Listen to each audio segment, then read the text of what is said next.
Ladies and gentlemen of the internet, we have breaking news. Breaking news. Stop the presses. Stop everything. The boomers are coming. I repeat, the boomers are coming. That's right. The boomers have arrived.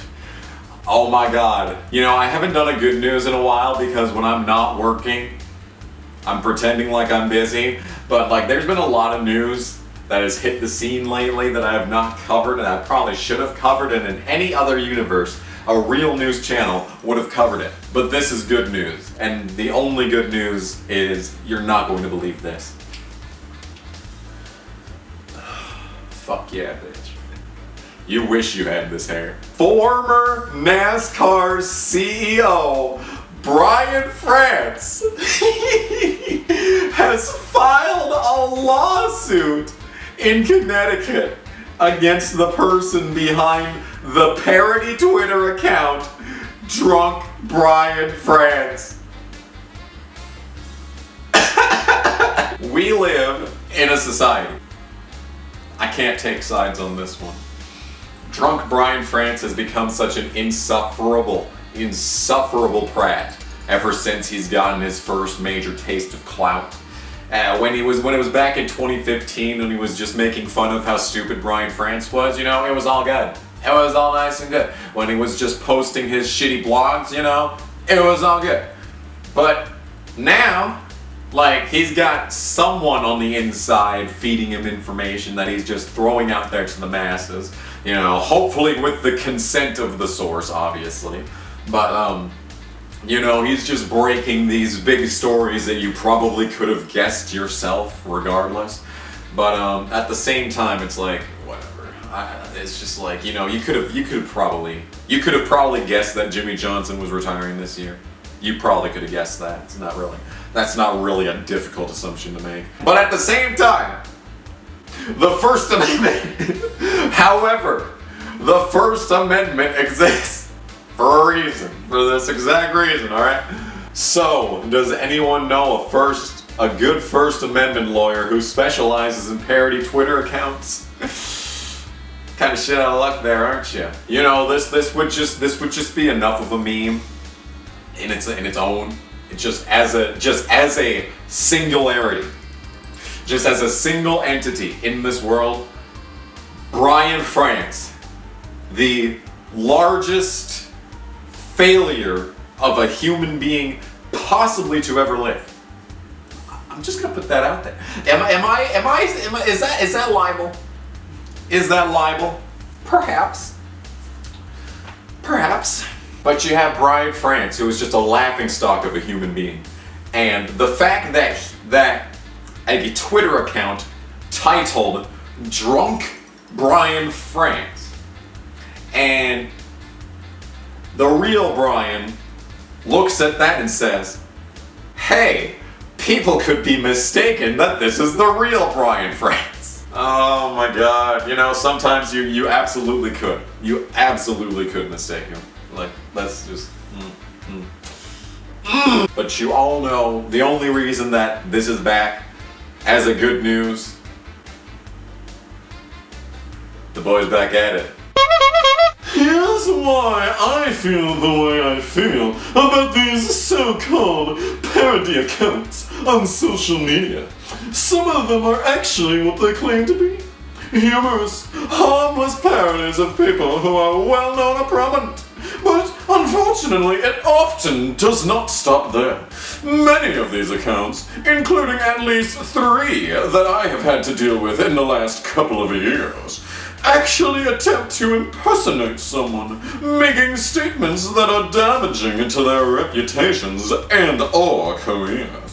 2 years ago, someone masqueraded as me and sent DMs to a number of NASCAR race teams asking for private contact information for drivers, owners, and team personnel. This person used my profile pic and a handle extremely similar to my own, banking on the fact that he could pass himself off as me. I received angry emails. Yeah, you get the fucking idea. That's one of my best voice, I gotta say. So a lot to unpack there, just a lot of just fucking, just a absolute brain dump, not the good brain dump, not the hot diggity demon brain dump, the bad brain dump. So, you know what I absolutely love about the boomer mentality? The absolute pinnacle of the boomer mentality is how they, every single time, like I checked Kenny Wallace's timeline just in case he had something to say about this, but not in the amount of time that's been since this happened and since the recording of this video. If there is anything that happens afterwards, however, I will be sure to try and give you a quick update.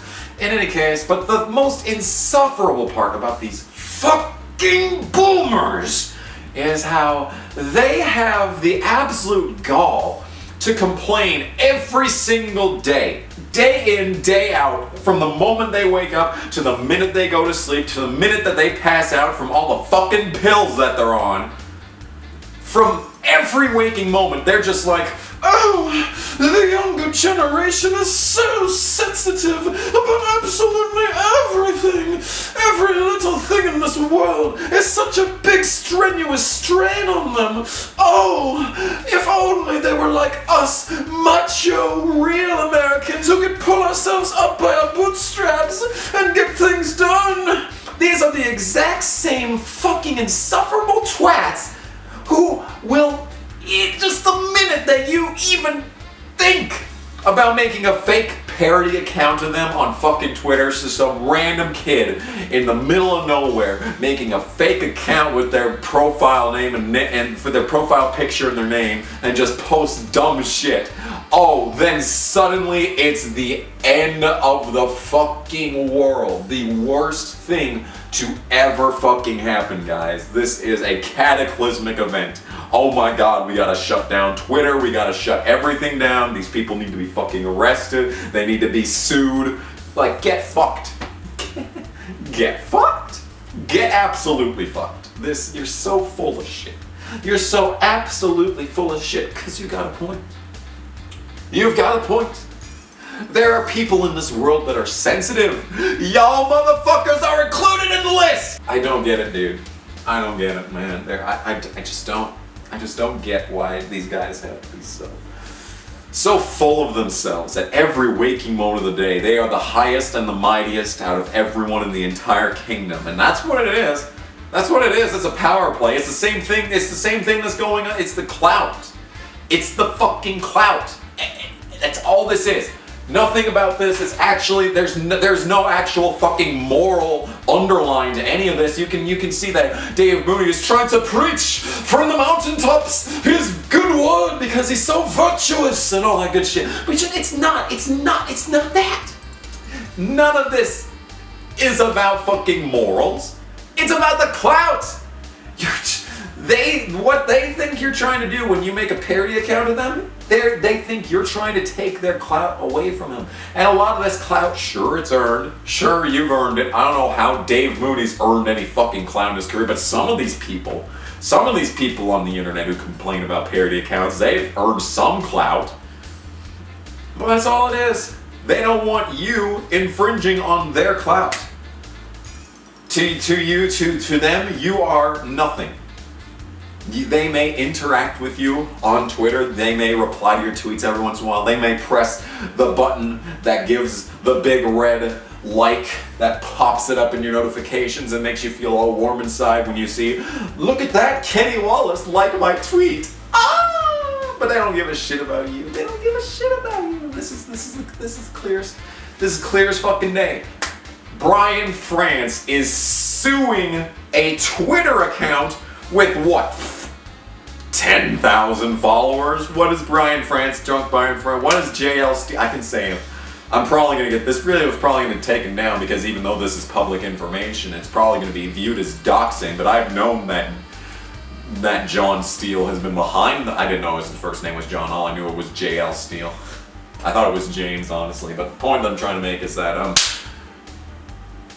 John Steele, he used to put his blogs on his fucking Twitter account all the time. He used to say that he was JL Steele of RaceFansForever. something, you know?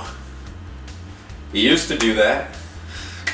Like, and then you got that one fucking Reddit post from a few months back, like, who Who is drunk Brian France? We must get Sherlock Holmes on the case. Motherfucker, it's John Steele.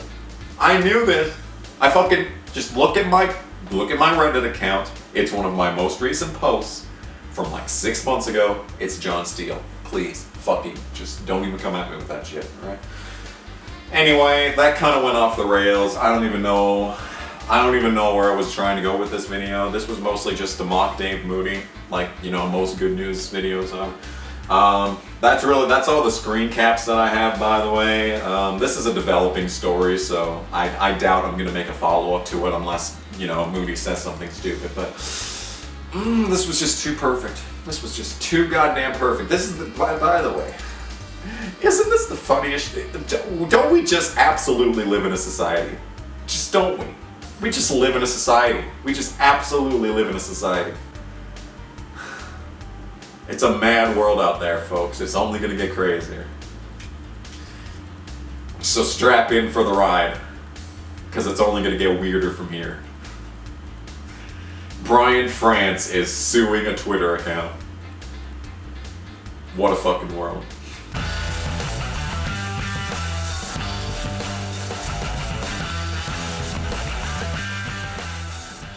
Oh, Captain Longfellow, why won't you love me? Eat it, you fucking slut.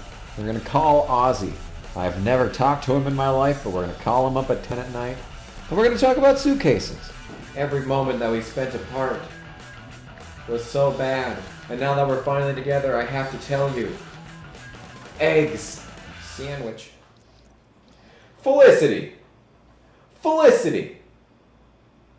This is the second time you've set yourself on fire making something. Oh my. I'm gonna stop calling the fire department every time this happens.